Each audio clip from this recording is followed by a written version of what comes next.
जड़ वाली सब्जियों में मूली का एक विशिष्ट स्थान है। यह सब्जी के रूप में, साग के रूप में, कच्चे स्वरूप में या सलाद के रूप में भी प्रयोग की जाती है। इसे उष्णकटिबंधीय तथा शीतोष्ण दोनों तरह की जलवायु में उगाया जाता है, इसलिए कुछ सोचने की आवश्यकता ही नहीं है। विशेष रूप से रबी का मौसम जब हमारे तो ऐसी स्थिति में मूली की खेती एक व्यापक उत्पादन और उत्पादन के आधार पर आय का स्रोत बन सकती है। वैसे मूली को वर्ष भर उगाया जा सकता है और आप देखते ही हैं कि बाजार में अभी यह मिलती भी है। कारण यह है कि इसकी मांग वर्ष भर हो गई है तो उत्पादन भी वर्ष भर हो रहा है। कोई खास इस पे मौसम का प्रतिकूल असर नहीं पड़ता, लेकिन जो रबी का मौसम है उसमें उत्पादन 3 से 4 गुना तक बढ़ जाता है। यानी इसके जो आकार होते हैं वह बड़े हो जाते हैं, इतने बड़े होते हैं कि तिगुना चौगुना लाभ की स्थिति हो जाती है। इसकी जड़ें जो है वो विटामिन सी से भरपूर होती हैं।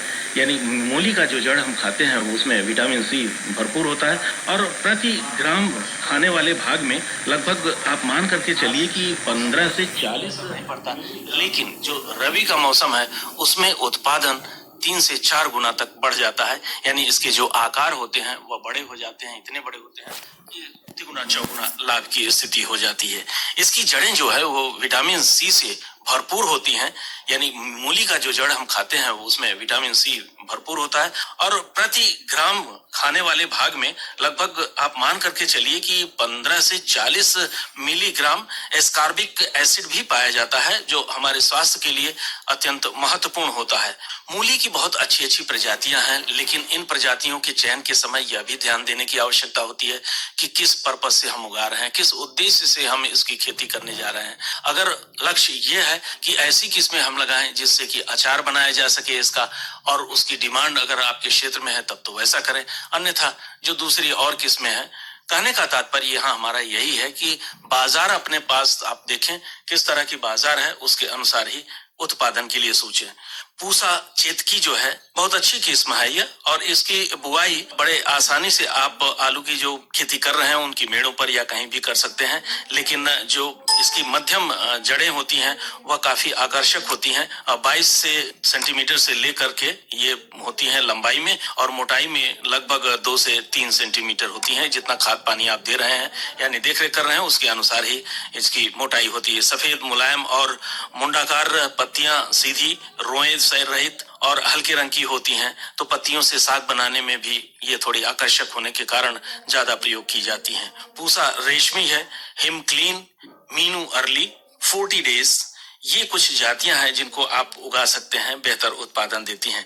लेकिन पारंपरिक तौर पर जो हमारे यहाँ प्रचलित रही है, फैजाबाद इलाके में विशेष रूप से उसे उगाया जाता है, फैजाबादी के नाम से कहते हैं। और फिर जौनपुर की मूली तो प्रसिद्ध रही है वह अचार के लिए, क्योंकि बहुत बड़ी होती है, बहुत मोटी होती है, तो वह खाने की या सलाद के रूप में नहीं बल्कि अचार बनाकर खाने के लिए ज्यादा अच्छी होती है। इसलिए अगर उस दृष्टिकोण से कर रहे हैं तो जौनपुरी मूली का प्रयोग कर सकते हैं। हाँ, इसकी जातियां प्रजातियां जो हैं, जो इंडिजिनस वैरायटीज हमारी हैं, बहुत कम मिलती हैं कुछ ही प्रतिष्ठानों पर, तो आप संपर्क करेंगे तो मिल ही जाएंगी। आज भी फैजाबाद अयोध्या क्षेत्र में यह विशेष रूप से उपलब्ध हो जाती हैं। वैसे इसकी जलवायु के लिए कुछ कहना ही नहीं है, हमारे यहाँ की जलवायु बिल्कुल इसके लिए अनुकूल होती है। हाँ, खेत की तैयारी जरूर करनी चाहिए अच्छे ढंग से। 4 से 6 जुताइयां करके मिट्टी को भुरभुरा बना लेते हैं। बेहतर ये होता है कि मेड़ बना लेते हैं और उन मेड़ों पर इसकी बुआई करते हैं, तो फिर इनके जो जड़ें तैयार होती हैं वह अच्छी खासी स्थिति की होती हैं, यानी आकार की होती हैं। वैसे यह भी देखा जाता है कि जब हम आलू की खेती कर रहे हैं तो उनकी मेड़ों पर, या जो रबी मौसम की सब्जियां लगा रहे हैं उनकी जो मेड़े हैं उन मेड़ों पर लगा देते हैं, तो ये स्थिति होती है अच्छी, कारण कि वो भुरभुरापन उस मिट्टी में बना रहता है और इनकी जड़ों के विकास के लिए बेहतर स्थिति बनी रहती है और उनसे वो बेहतर उत्पादन देने की स्थिति में रहती हैं।